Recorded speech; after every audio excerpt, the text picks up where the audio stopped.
Thank you. We have actually a couple of questions here. Just take a slightly different stand, but keep it international. What is your stand on the Israeli-Palestinian situation? Also, given the comments today by Hillary Clinton in Israel saying, challenging their existence, and the president refusing to be photographed with Netanyahu in Washington. We didn't know that happened today too. So Dana, you want to address that in terms of our relations with Israel, and then John, you can have your opportunity. I believe we have a strong alliance with Israel, and we should remain true to them. I was investigating just the last couple of days. I was trying to wrap my head around what's going on in East Jerusalem with the settlements. But I think Obama has made it clear for quite some time that he is not a great friend of Israel, and I think that's a big mistake. I think we have strong and long ties with that country, and they are the oldest democracy in that area. I think they very much are aware that their very existence is very fragile right now, and I think we should be very strongly supportive of them.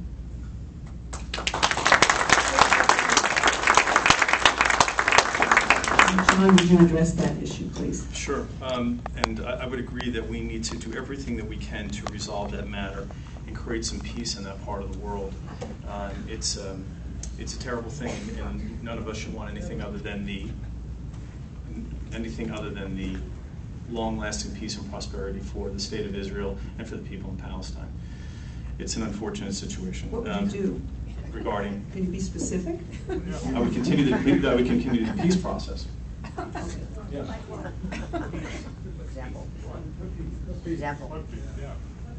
There is none. We've been trying for a very long time there now. Exactly. Yeah. So, look, it's a difficult situation. All we can do is lend our assistance and do the best that we can there. It's a long-term problem. We have to be careful about how we do it so that we don't make it any worse. But these people have to live with one another. There are long-term trends in that country that need to be resolved. And I would incidentally also support a two-state solution. I think that's really the only thing that makes any sense. What about Israel as an ally of ours? In terms of? Well, do you consider them an international ally? Are they an ally of ours? Do we give? Israel, let's be specific. Is Israel an ally of the United States? Sure it is. Yeah. Do we give them the war guarantee? Is that the question? Because if you're going to ask me that, I'd like my opponent to answer that question as well. Let's take questions. Yeah.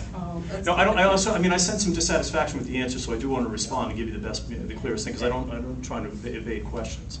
But I'm very reluctant to get into the specifics. I mean, are you asking me that question?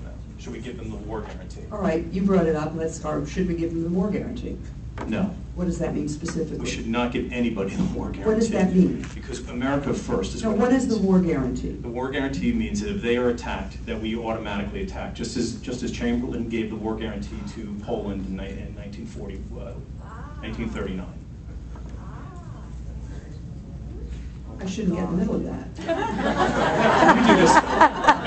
Let me do this. That's control. clear. That's crystal clear about Okay, that. That's where I stand on the matter. If you want a clarification, I'm more than happy to address it directly after, because I'm not sensing that people are clear on the issue, but I'm not exactly clear on what the specific answers. Okay. I do want to mention one thing. How much time do I have?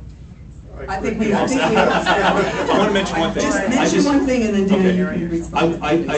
I'm very specific about the things I say, and if I've said this, forgive me, but when did I say that I was going to appeal to the anti-war left? WorldNet Daily's article. I've got the WorldNet Daily article. Answer your question, and I'll see if I can find it. I didn't read the WorldNet Daily article particularly, so I can check it. Dana, would you respond to what we got into there? And also the war guarantee, because John brought that up, and that needs to be addressed. Well, I think the interesting thing is I think what Israel will probably want more from us. I mean, we have the situation in Iran, too, and I know I'm a citizen candidate. I cannot say I have the innermost knowledge about our strategic plans for that area in any way, shape, or form. But I do know that there's lots of talk about whether Israel will be the ones that have to take out the nuclear capabilities of Iran. We would obviously want to support them. What's interesting is I'm sure there are a lot of countries in the Middle East that also want to support them. They can't come out and say that, but nobody wants, that I can think of, wants Iran to have a nuclear weapon. I think we would have to become involved if Israel was attacked.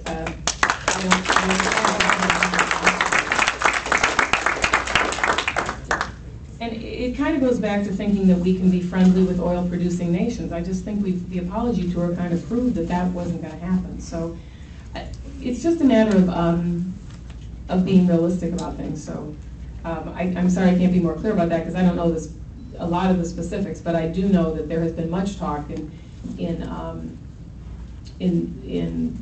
seminars I've listened to and stuff about how Iran's going to be dealt with and how will we support Israel if they feel they're under imminent attack. Okay, thank you. All right, get off on the international or closer to home